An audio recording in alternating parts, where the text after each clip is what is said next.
আল্লাহুম্মা সাল্লি আলা সাইয়্যিদিনা মাওলানা মুহাম্মদ ওয়া আলা আলি সাইয়্যিদিনা মাওলানা।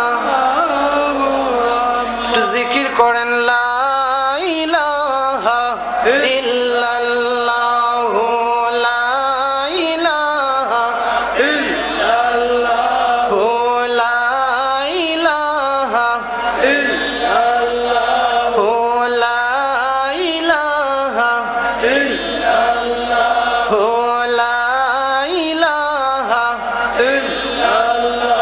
হাসবি রাব্বি জাল্লাল্লাহ মা ফি কলবি গায়রুল্লাহ। হাসবি রাব্বি জাল্লাল্লাহ মা ফি কলবি গায়রুল্লাহ। নূর মুহাম্মদ সাল্লাল্লাহু লা ইলাহা ইল্লাল্লাহ লা ইলাহা ইল্লাল্লাহ লা ইলাহা ইল্লাল্লাহ লা ইলাহা ইল্লাল্লাহ লা ইলাহা ইল্লাল্লাহ। ইয়া রহমানু ইয়া আল্লাহ ইয়া রহিমু ইয়া আল্লাহ ইয়া জালিলু ইয়া আল্লাহ ইয়া জব্বারু ইয়া আল্লাহ লা ইলাহা ইল্লাল্লাহ লা ইলাহা ইল্লাল্লাহ লা ইলাহা ইল্লাল্লাহ লা ইলাহা ইল্লাল্লাহ লা ইলাহা ইল্লাল্লাহু মুহাম্মাদুর রাসূলুল্লাহ সাল্লাল্লাহু আলাইহি ওয়াসাল্লাম। দিনারপুর ফুলতলি গাউসিয়া সুন্নিয়া দাখিল মাদ্রাসার 29তম ঐতিহাসিক সুন্নি মহাসম্মেলনে আগত আমাদের সম্মানিত অতিথি খন্দকার শেখ গোলাম মাওলা নকশবন্দি মুজাদ্দিদি, উপস্থিত উলামায়ে কেরাম, মুরব্বিয়ান এজাম, নবী প্রেমিক, মোস্তফা প্রেমিক, আউলিয়া প্রেমিক, আশিকানে মুস্তফা, আশিকানে আউলিয়া, সুন্নি মুসলমান ভাই ও বন্ধুরা, বক্তব্যের প্রারম্ভেই আপনাদের সবাইকে আন্তরিক অভিনন্দন জানাচ্ছি। আমি আপনাদের সবাইকে ওয়েলকাম জানাচ্ছি। I welcome you all with the Islamic greeting, Assalamu alaikum wa rahmatullah. Wa alaikum assalam wa rahmatullah. রব্বুল আলামিনের দরবারে আমরা যেই মহান রব্বুল ইজ্জত ওয়াল জালাল আমাদেরকে দিনারপুর ফুলতলি গাউসিয়া সুন্নিয়া দাখিল মাদ্রাসার 29তম ঐতিহাসিক সুন্নি মহাসম্মেলন এর আয়োজন করার, সম্মেলনে আলোচনা করার, আলোচনা শোনার, অংশগ্রহণ করার যে আল্লাহ আমাদেরকে তৌফিক দান করেছেন, আমরা সেই আল্লাহর দরবারে একটু শুকরিয়া আদায় করতে আমরা রাজি আছি। আপনারা রাজি আছেন তো ভাইয়েরা? আমাদের সম্মানিত মেহমান উপজেলা চেয়ারম্যান জনাব হাদি গাজী সাহেব, উনি তাশরিফ আনয়ন করেছেন। উনার দৃষ্টি আকর্ষণ করছি, উনাকে উনার আসন গ্রহণ করার জন্য আমরা সবিনয় অনুরোধ করছি। উপস্থিত নবী প্রেমিক, আউলিয়া প্রেমিক, সুন্নি মুসলমান ভাই ও বন্ধুরা, আমি আপনাদের মূল্যবান সময় নষ্ট করছি না। আমাদের দাওয়াতি মেহমান উনি অল্প কিছুক্ষণের মধ্যেই চলে আসবেন। আমরা আল্লাহ রাব্বুল আলামিনের দরবারে আল্লাহর শুকরিয়া জানাচ্ছি, আমরা আল্লাহর শুকরিয়া আদায় করছি যে মহান রাব্বুল আলামিন আমাদেরকে এই মাহফিলে আসার সৌভাগ্য দান করেছেন। আমরা সকলেই উচ্চ আওয়াজে আল্লাহর শুকরিয়া আদায় করছি, সকলে পড়ছি আলহামদুলিল্লাহ। আলহামদুলিল্লাহ বলার মধ্যেও দুইটা সিস্টেম আছে। একটা সিস্টেম হচ্ছে শুধু জবান থেকে উচ্চারণ করা, একটা সিস্টেম হচ্ছে হৃদয় থেকে উচ্চারণ করা, ঠিক কিনা? একটা শুধু মুখ দিয়ে আপনারা আলহামদুলিল্লাহ বললেন, আর আরেকটা যে আর তো ওয়াজি আসতেছেন না, না আমি মন থেকে বলবো না, বলা দুই ধরনের না। আপনার সাথে আছি একটা কথা, আপনার সাথে আছি কিন্তু মুখ দিয়ে বললাম সাথে আছি, অন্তর দিয়ে বললাম বিপক্ষে আছি, এমন হয় না? একটা হচ্ছে আপনার সাথে আছি, মুখ দিয়ে বললাম সাথে আছি, অন্তর দিয়ে বললাম বিপক্ষে আছি। ওই আছে ঠিক, কিন্তু অন্তরের এক কথা আর মুখের আরেক কথা। হুজুর আপনাকে বললেন আলহামদুলিল্লাহ বলেন, আপনি শুধু মুখ দিয়ে বললেন, হৃদয় থেকে যখন উচ্চারণ করবেন না, এই আলহামদুলিল্লাহর ধ্বনি আল্লাহ শুনবেন না। তাই মুখ এবং হৃদয় এক করে দুটা দিয়ে আপনি একবার আলহামদুলিল্লাহ বলুন। নামাজ আমরা পড়ি কি পড়ি না? নামাজ পড়ি, নামাজ পড়েই ঠিক। নামাজ একটা হচ্ছে আদায় করা, আরেকটা হচ্ছে নামাজ কায়েম করা, দুইটা জিনিস। একটা হচ্ছে আমরা শুধু নামাজ আদায় করি কিন্তু নামাজ জমা করি না, কায়েম করি না। হুজুর এটা কেমন কথা? নামাজ আদায় করা হয়, যেমন মনে করেন মানুষ ইনকাম করে, রুজি করে, কিন্তু ওই রুজিটা জমা করে না, আবার অনেকে জমা করে, এমন হয় না? একজন রুজি করে 100 টাকা দৈনিক, খরচ করে 100 টাকা, সে কি কোনো টাকা জমা করলো? জমা করলো না। রুজি করলো 100 টাকা, খরচ করলো 80 টাকা, জমা কত রাখলো? 20 টাকা। বুঝলেন আপনারা? একটা হচ্ছে শুধু রুজি করা আর খরচ করে ফেলা, কোনো কিছু জমা রইল না। ইনকাম করলো 100 টাকা, খরচ করে দিল 110 টাকা, 10 টাকা ঋণ করলো, এমন আছে না? রোজগার 10 টাকা ঋণ করে ফেলে।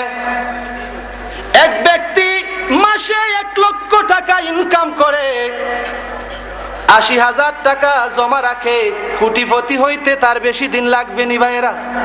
বেশি দিন লাগবে না। একজন রুজি করলো 1 লাখ টাকা, মাসে রুজি করলো, কিন্তু আয় বুঝে ব্যয় করলো না, সে ব্যয় করে নিল 1,20,000 টাকা। ফকির হইতে তার বেশি দিন লাগবে নি? বেশি দিন লাগবে না। রুজি করা হয় কিন্তু ওই রুজি জমা হয় না। নামাজ আদায় করা হয় কিন্তু নামাজ জমা করা হয় না। যেই নামাজ জমা করবে না, শুধু আদায় করবে, শয়তানও আল্লাহর বন্দেগী করেছে কিনা? আল্লাহর বন্দেগী করেছে, তাকে মুআল্লিমুল মালাইকা বলা হয় কি হয় না? ফেরেশতাদের উস্তাদ ইবলিসকে বলা হয় কি হয় না? এটা আমি নতুন বলছি না, আগে থেকেই তাকে ফেরেশতারা ইবলিসকে উস্তাদ স্বীকার করেছে কিনা? ইবলিসকে উস্তাদ স্বীকার করেছে। ইবলিস, you have worshipped the Lord more than 60 million years. তুমি আল্লাহর ইবাদত কোটি কোটি বছর করেছো, কিন্তু তোমাকে আল্লাহ জাহান্নামী ঘোষণা করলো কেন? ইবলিস আল্লাহর ইবাদত করেছে ঠিক, কিন্তু আল্লাহর ইবাদত জমা করতে পারলো না, তার জমা করা হয় না, ইবাদত বরবাদ হয়ে গেছে, ঠিক কিনা? ইবাদত বরবাদ হয়ে গেছে। আপনি ইনকাম করলেন, ইনকাম করে যদি জমা না করেন, যদি খরচ করে ফেলেন, আপনার ইনকাম বরবাদ কিনা? বরবাদ হয়ে যায়। নামাজ আপনি পড়বেন, নামাজ জমা হবে না। জমা হবে ওই সময় যখন আমরা নামাজ পড়ব। নামাজ পড়তে হলে মুখ কোন দিকে করতে হবে? কিবলার দিকে না করলে নামাজ হবে না। কিবলার দিকে মুখ করবেন, নামাজ আদায় হয়ে যাবে, কিন্তু নামাজ জমা হবে না। নামাজ ওই সময় জমা হবে যেই সময় আপনার মুখ কিবলার দিকে করবেন। ওরে নবী প্রেমিকরা, শুধু নামাজ পড়লে হবে না, হাসরের দিন ওই নামাজের বিনিময় পাইতে হবে কি হবে না? নামাজের বিনিময় যদি আমরা চাই, মুখ আমার কিবলার দিকে থাকবে ঠিক, আমার হৃদয় যখন মদিনার নবীর দিকে থাকবে, আমার ওই নামাজ জমা হয়ে যাবে। জুড়ে বলুন সুবহানাল্লাহ। ইনকামের দিক দিয়ে আমি ইনকাম করলাম 1 লাখ টাকা, আর যখন খরচ করে ফেলবো 1 লাখ টাকা, কোনো টাকা আমার অবশিষ্ট থাকবে না। নামাজ যখন আদায় করব, শুধু যদি মুখ কিবলার দিকে করে নামাজ আদায় করি, নামাজ আদায় করলেন ঠিক, কিন্তু আপনার ইবাদত জমা হলো না, সেটা বরবাদ হয়ে গেল। নামাজকে যদি আপনি জমা করতে চান, নামাজ যদি কায়েম করতে চান, আপনার চেহারা থাকবে কিবলার দিকে, মুখ থাকবে কিবলার দিকে, আর হৃদয় থাকতে হবে আমার দয়াল নবীর দিকে। জুড়ে বলুন সুবহানাল্লাহ। নবীর দিকে যখন মুখ করবেন, নবীর দিকে যখন হৃদয় থাকবে, হুজুরি কলব ছাড়া সজিদা করা সম্ভব হবে না। আমার নবীকে নামাজের মধ্যে যখন আপনি আইয়ুহান নাবিয়্যু আসসালামু আলাইকা আইয়ুহান নাবিয়্যু বলে যখন এই বলে সালাম দিবেন যে নবী তুমি আমার নামাজের মধ্যে হাজির আছো, উপস্থিত আছো, ওগো নবী তোমাকে আমি সালাম দিতেছি, হাজির নাজির জেনে তোমাকে সালাম দিতেছি, ওইভাবে যদি সালাম দেন, আপনার হৃদয় যদি মদিনার দিকে থাকে, আপনার নামাজ বেলাশক জমা হয়ে যাবে। জুড়ে বলুন সুবহানাল্লাহ। তাইলে মুখ দিয়ে বলা একটা আর হৃদয় থেকে বলা আরেকটা না? হৃদয় এবং মন, মুখ এবং হৃদয় যখন এক হবে না, ততক্ষণ পর্যন্ত নামাজ কায়েম হবে না। নামাজ আমরা কায়েম করতে চাই কিনা? চাই কিনা? আল্লাহ যেন আমাদের সকলের চেহারা কিবলার দিকে করেন, কিন্তু হৃদয় যেন আমাদের মদিনার নবীর দিকে রাখেন। সকলে বলুন আমিন। প্রিয় হাজিরিন, আমি আপনাদের সামনে কুরআনুল কারীম থেকে একখানা আয়াত তেলাওয়াত করেছি। আল্লাহ বলেন, ওয়ালাসাউফা ইউতিকা রাব্বুকা ফাতারদা। কুরআনুল কারীমের আয়াত কিনা এটা? কোন সূরা? সূরা দুহা। সূরা দুহা। গোটা কুরআন শরীফের মগজ বলা হচ্ছে সূরা ফাতিহাকে। গোটা কুরআন শরীফের মগজ বলা হচ্ছে সূরা ফাতিহাকে। গোটা কুরআনের মগজ হচ্ছে সূরা ফাতিহা। ফাতিহা সূরা চিনেননি আপনারা? জানেন তো? আলহামদুলিল্লাহ সূরাকে বলা হচ্ছে গোটা সূরা কুরআনের মগজ। আলহামদুলিল্লাহ যদি আপনি মনে প্রাণে যদি একবার আদায় করে নেন, গোটা কুরআন পড়ার সওয়াব পেয়ে যাবেন। জুড়ে বলুন সুবহানাল্লাহ। ফুকাহায়ে কেরামগণ বলতেছেন, গোটা কুরআনের মূল সূরা ফাতিহা। উলামায়ে কেরাম আর সামনে যায় বলতেছেন, ও দুনিয়ার মানুষ, বিসমিল্লাহর মধ্যে গোটা কুরআন রয়েছে। জুড়ে বলুন সুবহানাল্লাহ। উরাফায়ে কেরামগণ বলতেছেন, সুফিয়ায়ে কেরামগণ বলতেছেন, বিসমিল্লাহ শুধু নয়, বিসমিল্লাহর বার মধ্যে গোটা কুরআন পাওয়া যায়। জুড়ে বলুন সুবহানাল্লাহ। কি বিসমিল্লাহর বার মধ্যে গোটা কুরআন? উরাফায়ে কেরামগণ যারা আল্লাহ পর্যন্ত পৌঁছে গেছেন, আরিফ বিল্লাহ যারা হয়ে গেছেন, উরাফায়ে কেরাম বলতেছেন, গোটা কুরআন শুধু বিসমিল্লাহর বার মধ্যে নয়, পার নিচের যেই নকতা আছে ওই নকতার মধ্যে গোটা কুরআন রয়েছে। জুড়ে বলুন সুবহানাল্লাহ। হযরত আলীকে আপনারা চিনেননি? নবীজির জামাতা হযরত আলী কিনা? শেরে খুদা হযরত আলী কিনা? আল্লাহর বাগ হযরত আলী কিনা? ভাইরা, হযরতে আলী বলতেছেন, আনা নাকতাতু তাহতাল বাইল বাসমালা, আমি আলী হলাম বিসমিল্লাহর বার নিচের সেই নকতা। উচ্চ আওয়াজ দিয়ে বলুন সুবহানাল্লাহ। হযরতে আলী বলেন, ও দুনিয়ার মানুষ, আমি আলী হলাম আনা নাকতাতু তাহতাল বাইল বাসমালা, আমি আলী হলাম বিসমিল্লাহর বার নিচের সেই নকতা। জুড়ে বলুন সুবহানাল্লাহ। একজন ছাত্র আমাকে প্রশ্ন করলো, হুজুর, আলী যে বললেন বিসমিল্লাহর বার নিচের নকতা, তিনি কি আলী এত বড় ছোট? নকতা আপনারা চিনেননি? ছোট না নকতাটা? একেবারে ছোট। হুজুর, আলী যে বললেন বিসমিল্লাহর নকতা, তিনি আলী কি এত ছোট? আমি বললাম, তুমি কোন ক্লাসে পড়ো? হুজুর, মেট্রিক পাস করেছি। বিজ্ঞান বুঝো? জি হুজুর, বিজ্ঞান বুঝি। আচ্ছা বলো তো, বিজ্ঞানের ভাষায়, সায়েন্টিফিক ভাষায়, ইংরেজিতে এই নকতাকে কি বলা হয়? সে বলল হুজুর পয়েন্ট বলা হয়। নকতারে পয়েন্ট হয় না, একটা ফুটা, পয়েন্ট বলা হয়। আচ্ছা বলো তো বিজ্ঞানের ভাষায় আর কি বলা হয়? হুজুর 7-এর মধ্যে পেয়েছি পয়েন্ট ওই জিনিসকে বলা হয় যেই জিনিস একেবারে ছোট, যার চাইতে আর ছোট কিছু নাই। আচ্ছা এর আরেক নাম কি বলে হুজুর? এর আরেক নাম হচ্ছে অ্যাটম। অ্যাটম চিনুন নি আপনারা? অ্যাটম, অ্যাটম বম যেটা অনেক পাওয়ারফুল কিনা। অ্যাটম এত ছোট, অ্যাটমের অর্থ হচ্ছে সে এত ছোট যার পর আর ছোট নাই, কিন্তু সেটার রূপ পরিবর্তন হয়, তার আরেক নাম হয়ে যায় পাওয়ার। নকতার এক নাম হচ্ছে পয়েন্ট, নকতার আরেক নাম হচ্ছে অ্যাটম, নকতার একটা রূপ হচ্ছে পাওয়ার। আমেরিকাকে সুপার পাওয়ার বলা হয় কি হয় না? আমেরিকা আজকে সুপার পাওয়ার কি জন্য? আমেরিকাতে মনিকা, সুন্দরী মনিকা আছেন এই জন্য নাকি? এই জন্য নাই, আমেরিকার মধ্যে অ্যাটমিক পাওয়ার আছে, ঠিক কিনা? অ্যাটমিক পাওয়ার আছে, অ্যাটম বোম আছে, অ্যাটমিক পাওয়ার আছে বিদায় আমেরিকাকে সুপার পাওয়ার বলা হয়। ইন্ডিয়াকে এখন সুপার পাওয়ার বলা হতে যাচ্ছে কেন? ইন্ডিয়াতে ইম্পর্টেন্ট সোনিয়া গান্ধী আছেন এই জন্য নাকি? না, ইন্ডিয়াতেও এখন অ্যাটমিক পাওয়ার আছে বিদায় সুপার পাওয়ার বলা হচ্ছে। তাইলে অ্যাটম, নকতার নাম হচ্ছে অ্যাটম, নকতার নাম হচ্ছে পয়েন্ট, নকতার নাম হচ্ছে পাওয়ার। ও বিজ্ঞানের ছাত্র, তুমি যেহেতু বলছো নকতার অর্থ হচ্ছে পাওয়ার, নকতার অর্থ হচ্ছে অ্যাটম, তাহলে মনে করো হযরত আলী এমন পাওয়ার যার মধ্যে হযরত আলী আছেন, তার মধ্যে সুপার পাওয়ার আছে। জুড়ে বলুন সুবহানাল্লাহ। একজন বলল হুজুর আপনি তো আমাকে বিজ্ঞানের ছাত্রকে ওকে বুঝালেন, কিন্তু আমি তো জিওগ্রাফির ছাত্র, ভূগোলের ছাত্র, আমাকে একটু বুঝান। আমি বললাম আচ্ছা এক কাজ করো, জায়গা জমিনের ম্যাপ আপনারা চিনেন তো? মরি সাহেবকে আনবেন, সে যখন 3242 দাগ দেখবে ওই সময় ম্যাপ দেখে বলবে এটা অমুক জমিন, বলে না? সে বলে এটা অমুক মিয়ার জমিনের পাশের জমিন। আমি বললাম ভূগোল পড়েছো তুমি, ইতিহাস নিয়ে পড়েছো, বৈজ্ঞানিক দৃষ্টিতে তুমি ওই নকতা বুঝেছো, তোমার ওই ভাই বুঝতে পেরেছে, তুমি বুঝো নাই।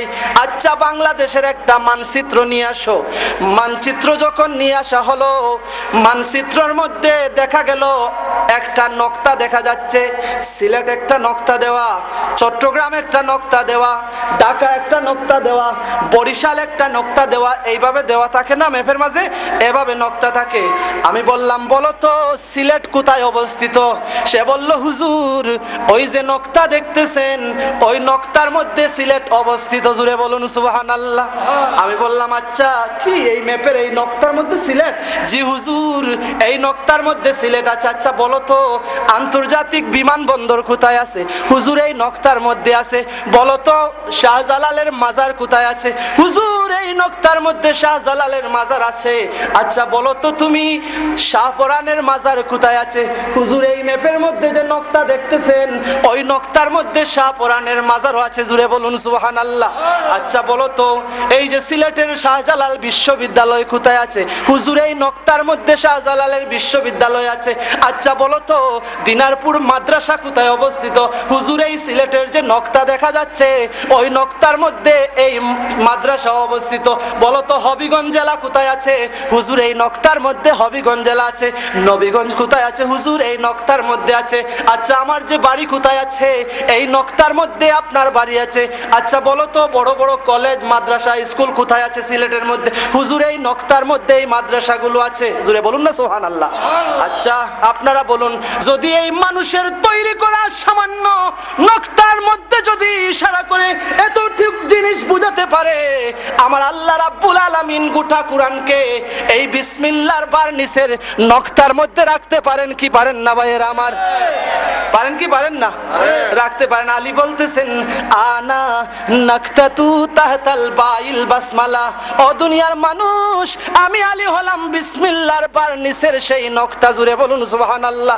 এখন আলীর সাথে যার সম্পর্ক আছে, আলী যার মধ্যে আছেন, আহলে বায়েত যার মধ্যে আছেন, তাদের কাছে সব পাওয়ার আছে। জুড়ে বলুন সুবহানাল্লাহ।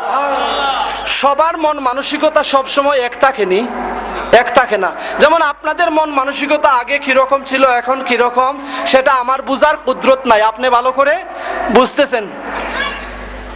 সবার মুড সব সময় সমান থাকে না। হযরতে আলী রাদিয়াল্লাহু তাআলা আনহুর মুড এক সময় অত্যন্ত ভালো মুডে বসে আছেন, জুড়ে বলুন না সুবহানাল্লাহ। খুব আনন্দের মুহূর্তে হযরতে আলী আমার নবীর একজন সাহাবীকে বলতেছেন, আরে নবীর সাহাবী, তুমি যদি দয়াল নবীর সাথে একবার দেখা করো, আমি আলীর সাথে তুমি 2 বার দেখা করবে, জুড়ে বলুন সুবহানাল্লাহ। আলী খুব গুড একটা মুড নিয়ে বসে আছেন। ওগো নবীর সাহাবী, তুমি যদি নবীর সাথে একবার দেখা করো, আমি আলীর সাথে তুমি 2 বার দেখা করবে, জুড়ে বলুন সুবহানাল্লাহ। এখন ওই সাহাবী মনে মনে ভাবলেন যে কি ব্যাপার, নবীর সাথে একবার দেখা করলে আলীর সাথে 2 বার দেখা করব, এটা কেমন ব্যাপার? না, এটা তো হতেই পারে না, আমি নবীর কাছে যাই অভিযোগ জানাবো, জুড়ে বলুন না সুবহানাল্লাহ। দয়াল নবীর কাছে গেলেন, যায় বললেন, ইয়া রাসূলুল্লাহ, ইয়া হাবিবাল্লাহ, নবী গো, আলী নাই কথা বলতেছে যে আপনি নবীর কাছে যদি একবার আসি, আলীর কাছে 2 বার যাওয়ার জন্য। কি আলী এ কথা বলেছে? ইয়া রাসূলুল্লাহ, হযরত আলী এ কথা বলেছেন। আচ্ছা, আলীকে ডাকো। আলী রাদিয়াল্লাহু তাআলা আনহুকে ডাকা হলো। হযরতে আলী আসলেন। আল্লাহ রাসূল বললেন, আলী, তুমি কি এই কথা বলেছো আমি নবীর কাছে যে একবার দেখা করতে আসবে, সেজন্য তুমি আলীর সাথে 2 বার দেখা করে? হযরতে আলী বলেন, ইয়া রাসূলুল্লাহ, আমি তো সেই কথা বলি নাই, এই কথা তো স্বয়ং আপনি নবী বলেছেন, জুড়ে বলুন সুবহানাল্লাহ। নবী বল, আমি বলেছি? ইয়া রাসূলুল্লাহ, আপনি কি বলেন নাই, আনা মদিনাতুল ইলম ওয়া আলিয়ু বাবুহা? নবী গো, আপনি কি এই কথা বলেন নাই যে আপনি নবী হলেন ইলমের শহর আর আমি আলী হলাম শহরের দরজা? ইয়া রাসূলুল্লাহ, যদি আপনি ইলমের শহর হয়ে থাকেন, আপনার কাছে যদি কেউ একবার দেখা করতে যায়, সে তো আসার সময় আমি আলীর সাথে একবার দেখা করবে আর যাওয়ার সময় আরেকবার দেখা করবে, জুড়ে বলুন সুবহানাল্লাহ। আলীর জ্ঞান কতটুক হিসাব করা সম্ভব?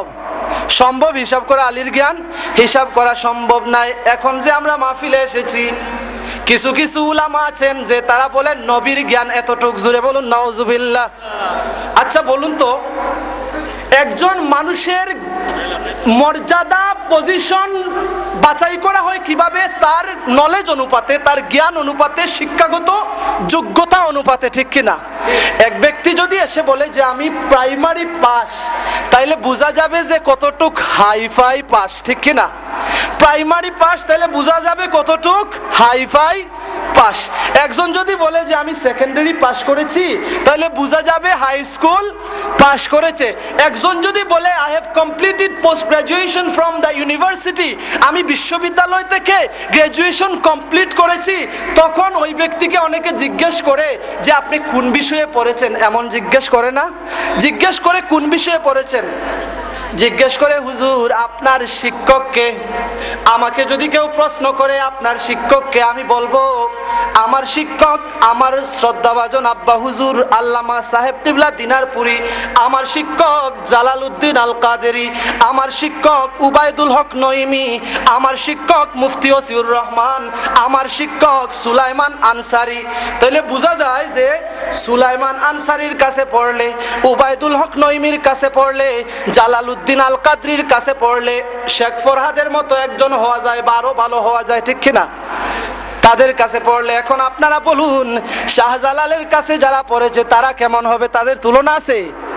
বুকে হাত দিয়ে বলুন, খাজা মঈনুদ্দিন চিশতি যাদেরকে পড়াইছেন, খাজা বাবা যার কাছে পড়েছেন, তার জ্ঞানের হিসাব করা কি সম্ভব? তার জ্ঞানের হিসাব করা সম্ভব? তার জ্ঞানের হিসাব করা সম্ভব নয়। দাতা লাহুরির কাছে, হাসান সঞ্জুরির কাছে আমার খাজা মঈনুদ্দিন চিশতি 40 দিন লেখাপড়া করেছেন, সুলতানুল হিন্দ হয়ে গেছেন, জুড়ে বলুন সুবহানাল্লাহ। কেউ যদি আহমদ রেজা খান, যিনি 1500 কিতাবের ঊর্ধ্বে কিতাব রচনা করেছেন, আহমদ রেজার কাছে যখন কেউ পড়ে হুজ্জাতুল ইসলাম হয়ে যায়, জুড়ে বলুন সুবহানাল্লাহ। কেউ যদি আমার নঈমুদ্দিন মুরাদাবাদীর কাছে পড়ে মুফতি আহমদ ইয়ার খান নঈমি হয়ে যায়, জুড়ে বলুন সুবহানাল্লাহ। কেউ যখন গাউসুল আজমের কাছে পড়বে, আব্দুল কাদের জিলানীর কাছে পড়বে, তার জ্ঞান কি মাপা কোনোদিন সম্ভব হবে ভাইয়েরা আমার? সম্ভব হবে না। কেউ যখন হযরতে ইমাম আজম আবু হানিফার নিকট পড়বে, সেই ইমাম মুহাম্মদ হয়ে যাবে, ইমাম ইউসুফ হয়ে যাবে, তার জ্ঞান হিসাব করা কোনোদিন সম্ভব নয়। জুড়ে বলুন সুবহানাল্লাহ। কেউ যখন হযরতে আলীর কাছে পড়বে, হাসান বসরি হয়ে যাবে, রাবেয়া বসরি হয়ে যাবে, তাদের জ্ঞান কোনোদিন কোনো মোল্লা হিসাব করতে পারবে নাকি? কোনোদিন পারবে না। হযরতে আলীর কাছে পড়লে হাসান বসরি হয়, আমার দয়াল নবী যাকে পড়ান সেই ব্যক্তি আলী হয়ে যায়, উসমান হয়ে যায়, উমর হয়ে যায়, সিদ্দিক হয়ে যায়, জাফর হয়ে যায়, সাদিক হয়ে যায়, জয়নুল আবদিন হয়ে যায়, হুসাইন হয়ে যায়। আমার নবীর কাছে কেউ যখন পড়ালেখা করে, আমার নবীর কাছে পড়লে হাফিজুল দুনিয়া হয়ে যায়। জুড়ে বলুন সুবহানাল্লাহ। দুনিয়ার হাফিজ হয়ে যায়। এখন আলীর জ্ঞান হিসাব করা কোনোদিন সম্ভব? শাহজালালের জ্ঞান কোনোদিন হিসাব করা সম্ভব? কোনোদিন সম্ভব নয়। তারা লেখাপড়া করেছেন আমার দয়াল নবীর গোলামের কাছে, সাহাবায়ে কেরাম লেখাপড়া করেছেন আমার নবীর কাছে। সাহাবায়ে কেরামদের জ্ঞান যখন হিসাব করা সম্ভব হয় না, আপনারা বলুন আমার দয়াল নবী কার কাছে লেখাপড়া করেছেন? কার কাছে পড়েছেন ভাইয়েরা? আল্লাহর কাছে। কার কাছে? একটু আওয়াজ দিয়ে বলুন কার কাছে? আল্লাহর কাছে। জুড়ে বলুন না কার কাছে?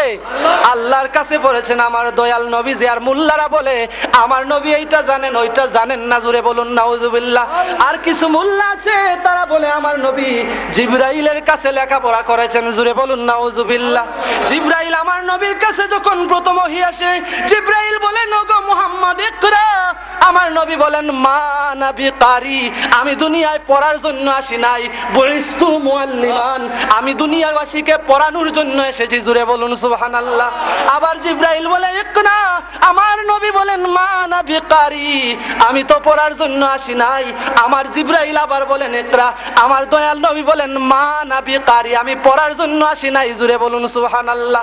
যখন জিবরাইল বলে ওগো হাবিব আপনাকে তো আমি পড়াচ্ছি না, আল্লাহ আপনাকে পড়ার কথা বলেছেন, তখন আমার নবী পড়তেছেন ইকরা বিইসমি রাব্বিকাল্লাযী খালাক। জুড়ে বলুন সুবহানাল্লাহ। নবীর শিক্ষক কে? নাকি জিবরাইল? প্রথম কোরআন শরীফের সূরা ফাতিহার পরের যেই সূরা, ওই সূরার নাম কি?